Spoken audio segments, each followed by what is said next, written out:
La mayoría cree que morir es el final, pero ¿y si fuera solo el comienzo de otro viaje? Un antiguo texto tibetano afirma saber exactamente qué ocurre después del último aliento. No habla de fe, sino de experiencia, de un mapa real que la conciencia atraviesa al dejar el cuerpo. Lo llaman el bardo, y una vez que lo entiendas, jamás volverás a ver la vida ni la muerte de la misma forma. Desde los inicios del pensamiento humano, la muerte ha sido una frontera imposible de ignorar, una línea que se cruza una sola vez, al menos en apariencia. A pesar de todos los avances de nuestra civilización, seguimos sin poder responder con certeza qué ocurre cuando exhalamos por última vez. Es una incógnita que persiste, que inquieta, que fascina.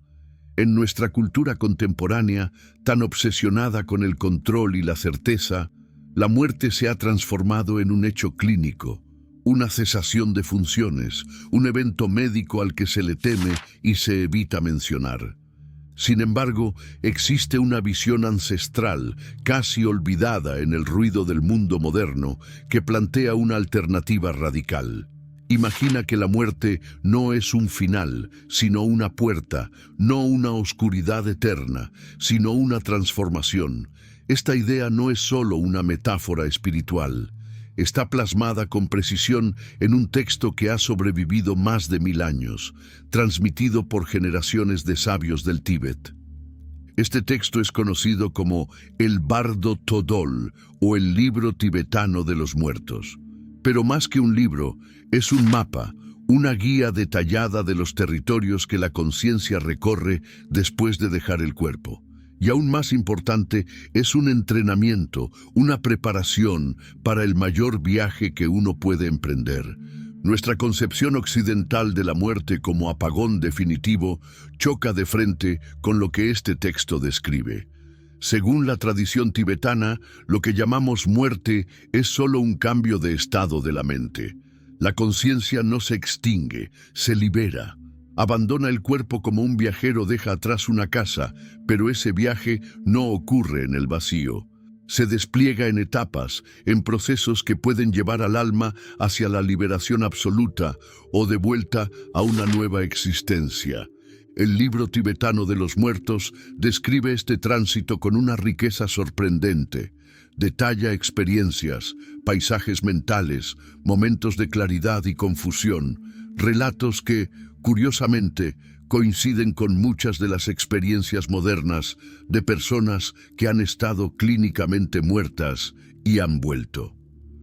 Estas personas hablan de luces intensas, de sensaciones de paz profundas, de encuentros con seres no físicos, de una conciencia expandida que trasciende cualquier límite físico.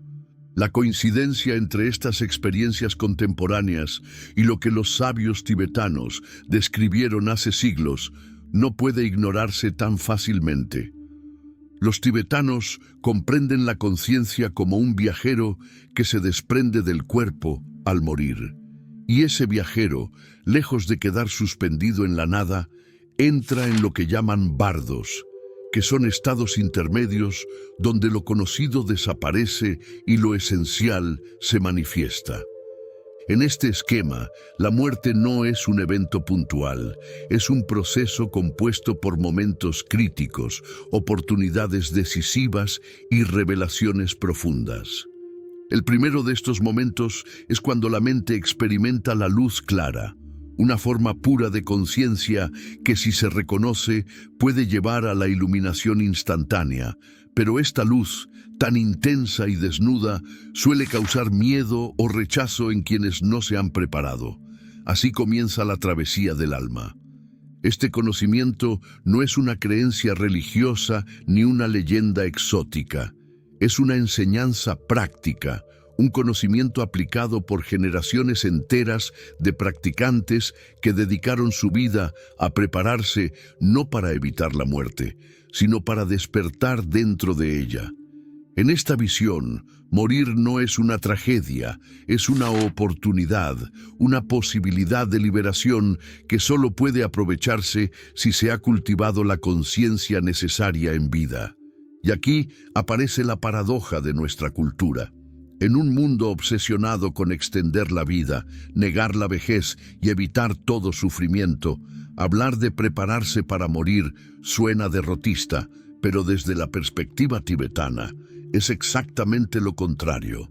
Morir bien es vivir despierto. Vivir con claridad es la única forma de enfrentar la muerte con dignidad. Lo que encontremos al morir no será una revelación externa, será un reflejo amplificado de nuestro estado interno. La mente proyectará sus deseos, sus miedos, sus apegos, y en ese espejo no habrá lugar para la evasión. Por eso los tibetanos insisten en la preparación, no con rituales vacíos, sino con prácticas que entrenan la atención, la compasión, el desapego. Cada instante de mindfulness es una preparación. Cada vez que enfrentamos un cambio, una pérdida, un momento de incertidumbre, ya estamos cruzando un microbardo. Estamos entrenando a la mente a no identificarse con lo transitorio, a soltar, a reconocer la luz cuando llegue el momento.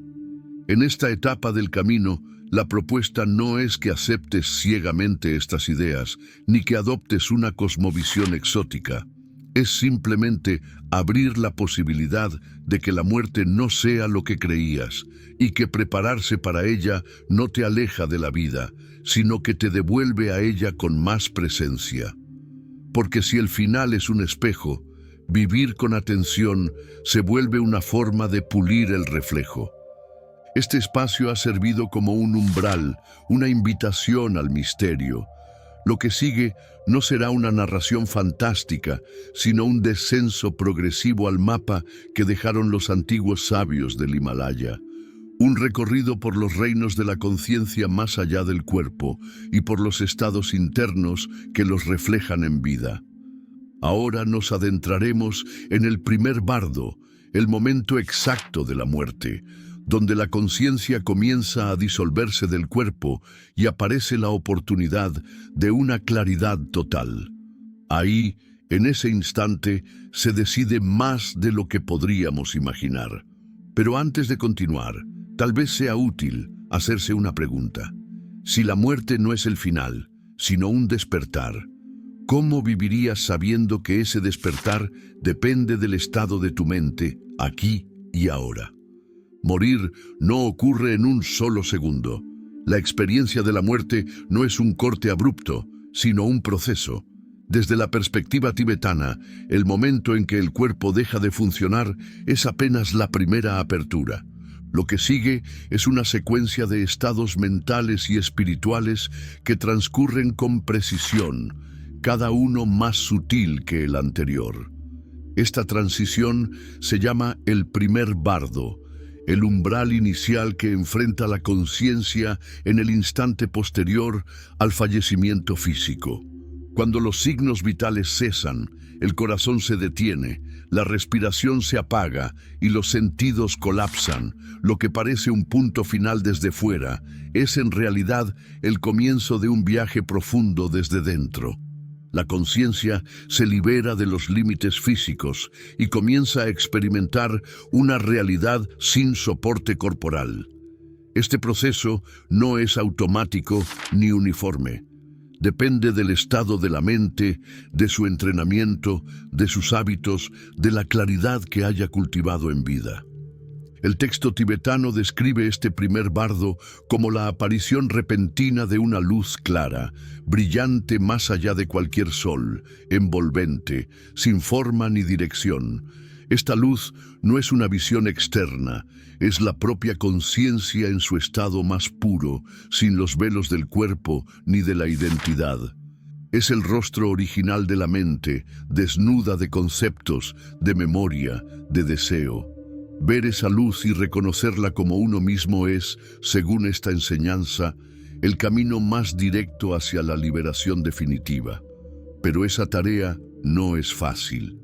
Para la mayoría de las personas, esa luz resulta abrumadora, es tan intensa que genera rechazo. La mente, habituada a lo conocido, tiende a retroceder, a buscar formas, imágenes, pensamientos que le sean familiares. El brillo sin forma de la luz clara se convierte entonces en una amenaza, no porque lo sea, sino porque disuelve todo aquello con lo que nos identificamos.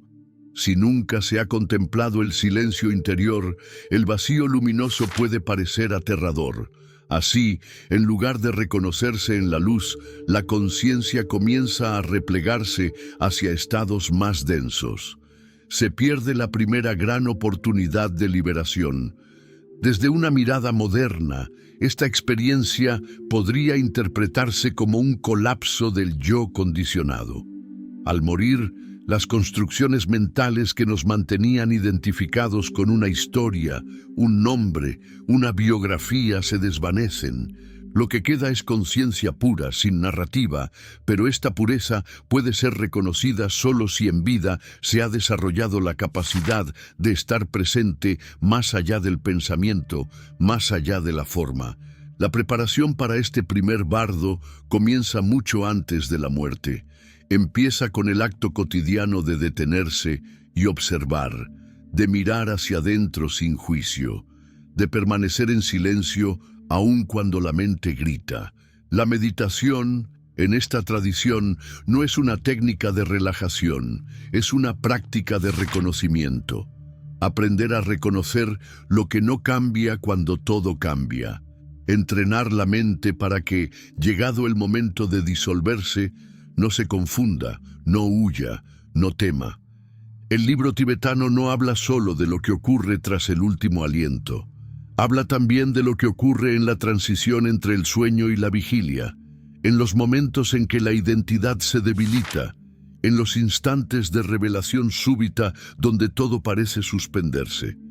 Estos pequeños bardos que atravesamos en vida son ensayos del gran bardo de la muerte. Cada uno de ellos es una posibilidad de aprender a no aferrarse, a no rechazar la luz. Hay quienes describen haber tenido experiencias cercanas a la muerte en las que vieron una luz brillante, sintieron una paz inexplicable y experimentaron una claridad imposible de poner en palabras. Estas experiencias no son una confirmación automática de la doctrina tibetana, pero son ecos que resuenan con ella. Sugieren que la mente, liberada del cuerpo, entra en un estado que no es el vacío, sino la plenitud absoluta. Un lugar donde no hay forma, pero hay presencia. No hay pensamiento, pero hay conciencia. Y esa conciencia, si es reconocida, es la puerta. En la visión cuántica del universo, todo está interconectado. La conciencia no es una propiedad del cerebro, sino una red sutil que permea la realidad. Bajo esta perspectiva, la aparición de la luz clara podría entenderse como la reintegración del individuo al campo total de conciencia, el retorno a la fuente original de la que todo emerge. Morir no sería una pérdida, sino una disolución en la unidad. Pero si esa unidad no es comprendida, si el individuo sigue aferrado a su individualidad, la separación persiste y el ciclo continúa. La luz clara no castiga ni recompensa, no es moral ni ética, simplemente es. Es la naturaleza esencial de la mente antes de que surjan los pensamientos. Reconocerla requiere desaprender. No se trata de visualizar nada, ni de creer en nada. Se trata de soltarlo todo, y eso, para una mente habituada a controlar, es un acto radical. Por eso, en las prácticas tibetanas, tanto monjes como laicos entrenan durante años para reconocer la luz clara. No porque sea difícil de ver, sino porque es demasiado simple, está siempre presente, pero oculta por el ruido de la mente. La muerte silencia ese ruido, pero el silencio puede resultar insoportable si nunca se ha habitado. En este primer bardo se resume todo el camino espiritual. Es el punto en que la vida entera cobra sentido. Cada acto de bondad, cada instante de atención, cada gesto de desapego, construye la capacidad de enfrentar este momento con serenidad y al mismo tiempo todo olvido, todo odio, toda compulsión refuerza los reflejos que, en este instante, impedirán el reconocimiento. El alma que atraviesa este umbral lo hace sin pertenencias, sin nombres, sin cuerpo. Solo queda la mente desnuda frente a su origen, y en ese encuentro hay una posibilidad inmensa, una oportunidad que no se da dos veces. Pero también hay riesgo, porque lo que no se reconoce se teme, y lo que se teme se rechaza. Lo que ocurre en este primer bardo determinará la dirección del resto del viaje. Es el punto de mayor potencial. No hay jueces ni castigos, solo la claridad o la confusión, la libertad o el retorno. Morir bien no es cuestión de suerte, es el resultado de una vida vivida con conciencia. Ahora nos sumergiremos en el segundo bardo, donde la mente, al no haber reconocido la luz, proyecta sus propios contenidos en forma de visiones. Espíritus serenos y figuras aterradoras se despliegan como reflejo de lo que llevamos dentro. Allí comienza un viaje a través de la psique misma, pero antes de llegar queda esta pregunta: si hoy murieras, ¿estarías listo para mirar de frente tu propia luz? Tras el momento de la disolución física y el paso fugaz por la luz clara, el viaje de la conciencia continúa. Si no has sido capaz de reconocer su esencia durante el primer bardo, la mente entra en una nueva fase. Esta etapa no es un castigo ni una caída, sino la expresión inevitable de los contenidos mentales acumulados durante la vida. El segundo bardo es una travesía a través del interior del alma, donde los paisajes y las entidades que emergen no pertenecen a un universo externo, sino a la propia mente del viajero. Todo lo que aparece es una proyección amplificada de su mundo interno. Los tibetanos describen esta fase con una intensidad que desarma. Hablan de la aparición de deidades serenas y coléricas, de luces de colores vivos, de sonidos vibrantes y atmósferas que se alternan entre la belleza sublime y el terror absoluto, pero aclaran una y otra vez que nada de lo que se ve tiene existencia independiente. Cada imagen, cada sonido, cada figura es un espejo, y en ese espejo la conciencia no encuentra otra cosa que a sí misma, reflejada sin filtros. La mente, liberada del cuerpo pero aún cargada de hábitos y memorias, comienza a proyectar sus contenidos más profundos. Los aspectos sublimes del ser aparecen como presencias pacíficas, llenas de compasión y claridad. Pero si la mente no ha sido entrenada para reconocer su reflejo en lo sagrado, esas figuras se perciben como algo ajeno, como una presencia externa que asombra o abruma. Así, lo que podría ser una experiencia de unidad se convierte en una nueva forma de separación. Lo que se presenta como liberación se malinterpreta como amenaza. Lo que eran deidades pacíficas se tornan figuras coléricas, imponentes, temibles. No son enemigos, son los guardianes de lo no reconocido. No atacan, confrontan, no destruyen, revelan, pero la mente, atrapada en la dualidad, no los entiende así. Los ve como amenazas y huye, se defiende, se pierde en el espiral del rechazo. En este bardo no hay juicio externo, solo revelación. La conciencia es confrontada con todo lo que ha albergado, no hay posibilidad de esconderse, las máscaras caen. Lo que se había ignorado en vida se manifiesta con fuerza, y sin cuerpo que amortigüe, sin distracciones que entretengan, la experiencia se vuelve total. Cada emoción es un universo, cada pensamiento, un dios o un demonio. El alma está sumergida en el mar de sí misma, navegando por sus corrientes más profundas. Esta descripción puede parecer simbólica, pero en realidad apunta a una vivencia concreta. Muchos místicos y practicantes espirituales han relatado visiones semejantes durante estados de meditación profunda, experiencias cercanas a la muerte o prácticas de aislamiento extremo. También psicólogos como Carl Jung reconocieron estos patrones. Para Jung, los dioses y demonios del libro tibetano de los muertos eran arquetipos del inconsciente colectivo, formas universales que viven en el fondo de cada mente humana, esperando ser reconocidas, integradas, redimidas. Surgen miedos antiguos, heridas dormidas, deseos confusos. Y aunque creemos estar perdiendo el control, en realidad estamos entrando en contacto con capas más profundas de nuestro ser.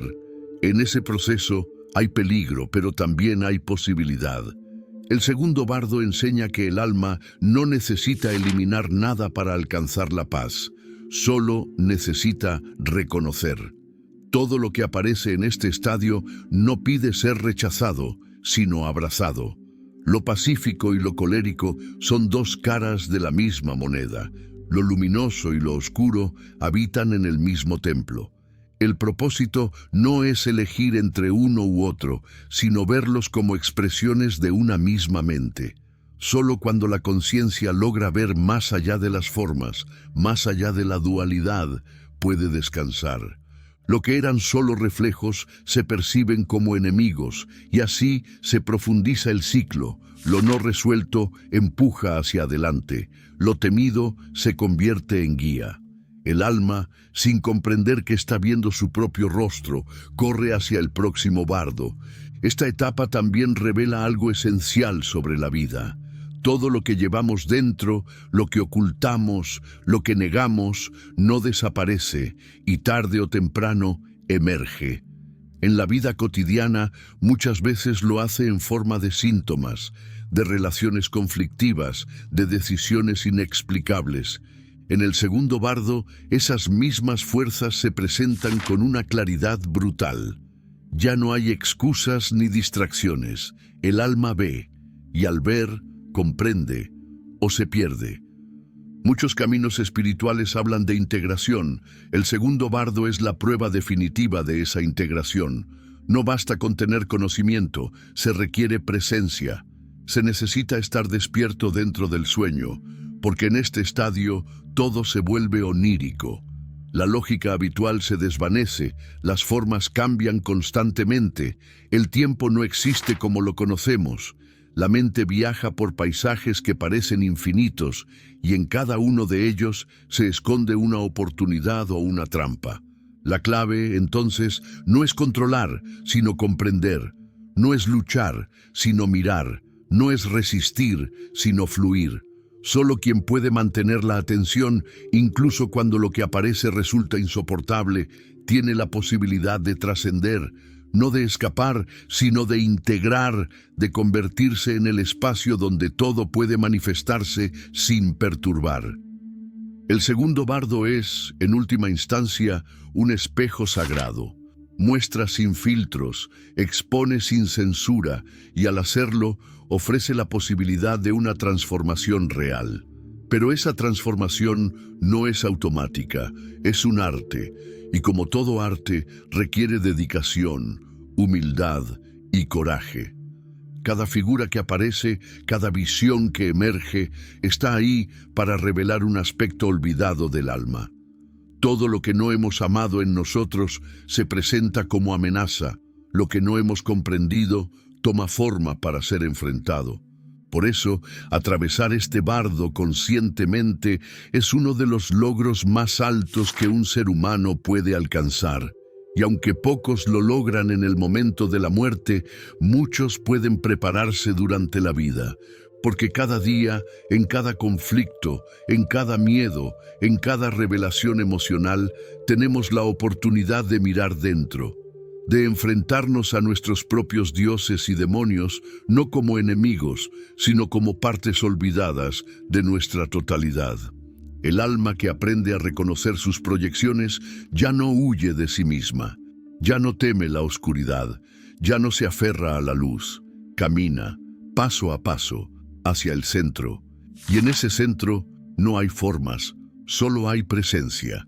La última fase de este viaje, el tercer bardo, el del renacimiento, Allí, la conciencia, ya sin forma física, comienza a ser moldeada por la suma de todo lo que ha experimentado.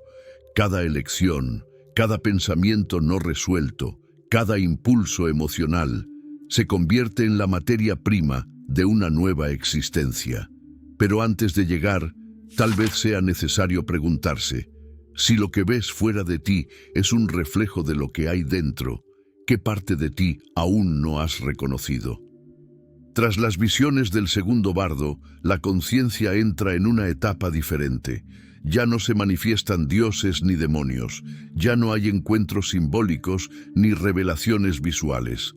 Ahora, lo que toma protagonismo es el flujo mismo del karma. Esta palabra ha sido malinterpretada en muchas culturas, reducida a una idea simplista de recompensa y castigo. Pero en su raíz, karma significa acción, y cada acción tiene una consecuencia que deja una huella, no como un castigo divino, sino como una continuidad natural. El tercer bardo es el lugar donde esas huellas comienzan a tomar forma, donde lo vivido y lo no resuelto se convierte en una fuerza creadora. Es el umbral del renacimiento. La conciencia, en este estado, ya no tiene cuerpo, tampoco tiene una narrativa con la que identificarse. Ha pasado por el momento de la luz clara y no la ha reconocido. Ha enfrentado sus propias proyecciones mentales y no las ha integrado. Ahora flota en un estado sin dirección, pero no sin movimiento. En este bardo, la mente se convierte en imán, no por voluntad, sino por afinidad vibracional. Aquello con lo que se ha identificado durante toda la vida empieza a manifestar posibilidades de reencarnación. Las emociones intensas, los deseos persistentes, las heridas profundas, todo comienza a configurar una nueva existencia. El proceso no es caótico, aunque lo parezca. Cada imagen que aparece en la mente es una opción real. Cada visión contiene dentro de sí el potencial de un nuevo cuerpo, de un nuevo entorno, de una nueva experiencia. El alma no cae en una vida aleatoria, es atraída como una chispa por un campo magnético hacia la experiencia que mejor corresponde a su carga kármica. Esa carga no es moral, no distingue entre bueno o malo, es simplemente energía en movimiento. La conciencia sin cuerpo se siente desnuda, pero también urgente. Busca algo que la estabilice, que le dé forma, busca volver a encarnar, muchas veces sin saber por qué. Y aquí radica uno de los aspectos más profundos de esta enseñanza. El deseo de renacer no surge siempre de la sabiduría. A menudo nace del miedo a la disolución, al vacío, a no ser. Así, la conciencia se precipita hacia una nueva forma sin haber comprendido lo anterior. El ciclo continúa. Los tibetanos describen esta etapa como un torbellino. La mente es arrastrada por una corriente intensa de pensamientos, recuerdos y visiones. Cada imagen es un espejo que refleja algo que quedó pendiente. Si en vida se cultivó claridad, esas imágenes pueden ser serenas, luminosas, incluso guiadas por seres conscientes que ayudan a la transición. Pero si la mente fue caótica, aferrada, rencorosa o confundida, las visiones serán turbulentas, cargadas de necesidad, de urgencia, de apego. En cualquier caso, el resultado será un renacimiento. No siempre en forma humana, no siempre en un plano visible, no siempre en condiciones favorables. Para quienes no han cultivado discernimiento, el proceso de renacimiento es involuntario. La conciencia es arrastrada hacia una nueva vida con la misma fuerza con la que una semilla cae al suelo y germina. No hay negociación, solo impulso. Y ese impulso viene dado por las acciones pasadas, por las intenciones más profundas, por los patrones emocionales que nunca fueron transformados. Cada uno de nosotros lleva dentro la arquitectura de su próxima vida. Si se ha cultivado una mente estable, si la práctica espiritual ha sido profunda, es posible mantener cierta lucidez en medio del torbellino. Y esa lucidez puede inclinar el destino, no para elegir un lugar exacto, pero sí para evitar una caída más profunda, para aspirar quizás a una vida más propicia para continuar el camino. Este bardo nos enseña que nada de lo que vivimos es inútil. Cada pensamiento cuenta, cada emoción deja huella. No se trata de vivir con miedo a cometer errores, sino de comprender que todo lo que hacemos moldea lo que seremos. El renacimiento no es un castigo ni una recompensa, es una consecuencia. Si uno vive con claridad, compasión y desapego, eso se convierte en la base para una vida futura más consciente. Si uno vive en la confusión, el odio o el miedo, eso mismo se convierte en la raíz de las experiencias por venir. La enseñanza esencial aquí es que siempre estamos sembrando el terreno de nuestra próxima existencia, no solo al morir, sino en cada momento. Vivimos inmersos en decisiones pequeñas que, acumuladas, determinan la calidad de nuestra conciencia. No hay karma estático, todo puede transformarse, pero para eso hay que mirar y hay que estar dispuesto a soltar. En este punto del viaje no queda nada externo que influya.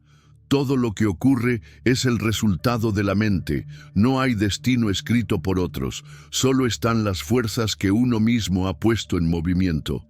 Y sin embargo, no todo está perdido, porque incluso en medio de ese remolino, una conciencia despierta puede recordar, puede reconocerse, puede inclinar la balanza hacia la comprensión, y entonces incluso el renacimiento se vuelve una oportunidad, no una condena.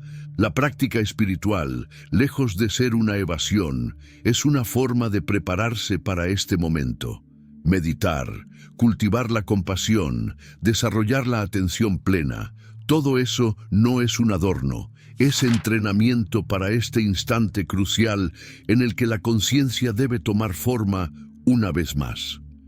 Y si pensamos que esto no nos concierne, que el renacimiento es una idea remota, basta con observar cómo nuestra vida actual fue moldeada por fuerzas internas que no siempre comprendemos. ¿Cuántas veces repetimos patrones sin saber por qué? ¿Cuántas veces atraemos situaciones que parecen reflejar nuestros miedos o deseos más profundos? En cierta forma, ya estamos viviendo una cadena de renacimientos pequeños, día tras día, minuto a minuto. Nos reinventamos según nuestras tendencias mentales. El bardo del renacimiento, entonces, no es solo después de la muerte, también es ahora. Comprender esto es liberador, nos devuelve el poder, nos recuerda que no somos víctimas de un destino arbitrario, sino participantes activos de nuestro propio viaje. No elegimos las condiciones iniciales, pero sí podemos elegir cómo responder a ellas, y en esa respuesta se abre la posibilidad de crear algo nuevo. Cuando la conciencia finalmente se adhiere a una visión, cuando la afinidad kármica encuentra su forma, comienza el proceso de encarnación, ya no hay vuelta atrás. La conciencia se introduce en una nueva matriz, y el ciclo comienza de nuevo. Pero la memoria del viaje se pierde, lo aprendido en los bardos queda velado. Lo que queda es una nueva oportunidad, con todos sus desafíos y todas sus promesas. En la próxima parte reflexionaremos sobre cómo prepararse en vida para atravesar este viaje con claridad, porque si cada momento cuenta, entonces vivir conscientemente se convierte en la práctica más poderosa de todas. Y si prepararse para la muerte es también aprender a vivir plenamente, tal vez podamos transformar la existencia entera en un camino hacia la libertad. Llegado este punto, el viaje ha revelado su estructura completa. Desde el instante final de la vida física, pasando por la aparición de la luz clara, el desfile de visiones internas y finalmente la atracción hacia una nueva existencia, el alma ha atravesado un proceso que refleja en cada etapa su propio nivel de conciencia. Pero el verdadero propósito de este conocimiento no está solo en prepararnos para la muerte, está en enseñarnos cómo vivir. El Bardo Todol no es un libro para los moribundos, es una guía para los vivos. Cada una de sus descripciones, cada uno de sus mapas, señala una verdad que se aplica aquí y ahora. Los bardos no son dimensiones lejanas, son estados de la mente que atravesamos todos los días. La transición entre la vigilia y el sueño, los momentos de crisis emocional, los cambios drásticos en la vida, todos son microbardos. En cada uno de ellos tenemos la oportunidad de despertar. La muerte, entonces, no es un momento lejano al final del camino, sino una presencia constante que, si se reconoce, puede volverse una aliada. Prepararse para morir no es una práctica oscura, es una forma de vivir con intensidad. Si sabes que todo lo que amas desaparecerá, que tu cuerpo es impermanente, que tus pensamientos son pasajeros, entonces tu conciencia cambia. Lo cotidiano se vuelve sagrado, las pequeñas decisiones se vuelven actos creativos.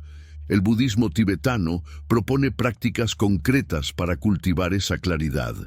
La meditación no busca desconectarte del mundo, sino volver a conectarte con lo esencial. Sentarte en silencio, observar la mente, ver cómo surgen y se disuelven los pensamientos, es una forma directa de entrenar la conciencia para los estados intermedios. No se trata de vaciar la mente, sino de familiarizarse con ella, de modo que, cuando llegue el momento de soltar el cuerpo, no te sientas perdido en tu propia mente. Otra práctica central es la contemplación de la impermanencia. Recordar cada día que nada permanece, que todo lo que tienes será dejado atrás, no genera tristeza si se hace con sabiduría. Al contrario, produce una lucidez profunda. Vives con más presencia, te aferras menos, agradeces más. El tiempo deja de ser una cuenta regresiva y se convierte en una oportunidad. La práctica del Tonglen, en la que inhalas simbólicamente el sufrimiento de los demás y exhalas alivio, es un acto poderoso de conexión. Esta técnica entrena el corazón para no cerrarse ante el dolor. Te prepara para el momento en que, en los bardos, tus emociones más intensas surjan en forma de visiones. Si has aprendido a transformar el sufrimiento en compasión, esas figuras coléricas que aparecen tras la muerte no te asustarán. Las reconocerás como aspectos de tu mente que ya has aprendido a abrazar. El canto de mantras también cumple un rol esencial. Estas antiguas sílabas no son solo palabras, son vibraciones que, al ser repetidas con intención, afinan la mente como un instrumento. En los bardos, donde el pensamiento se vuelve forma, donde cada emoción puede transformarse en un entorno, tener una mente entrenada en la repetición de un sonido sagrado puede ofrecer un ancla, una brújula interior. Estas prácticas no son rituales vacíos, son herramientas que modifican la estructura misma de tu conciencia. Son actos de diseño interior y, como todo entrenamiento, su poder no se manifiesta de inmediato, se cultiva día tras día. En cada gesto consciente estás sembrando una posibilidad futura, no solo para tu muerte, sino para tu vida. Porque al vivir de este modo, la muerte deja de ser un muro y se convierte en un paso, y ese paso ya no se teme, se respeta y se honra. Este conocimiento nos devuelve el poder que hemos cedido por generaciones a la ignorancia, al miedo y al olvido.